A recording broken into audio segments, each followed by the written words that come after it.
How to hide your following list on Instagram. Let's get started. For that, first of all, open up Instagram application and then log in to your account.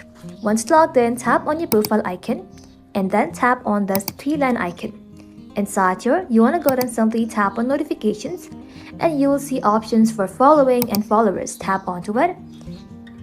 Now you might notice some new options, but currently there is no direct way to fully hide your following list. Now let me show you an alternative method you can try. Go back to menu, then scroll below. Now simply tap on help, then select report a problem. After that, you can simply tap on don't include and continue. Now you can simply write your request asking Instagram to add a feature to hide your following list, then submit it. After submitting it, you will receive a response within 24 hours. That's it. While there is no official feature yet, this is the best workaround for now. Thank you all for watching. If this video was helpful, consider subscribing to our channel and liking this video.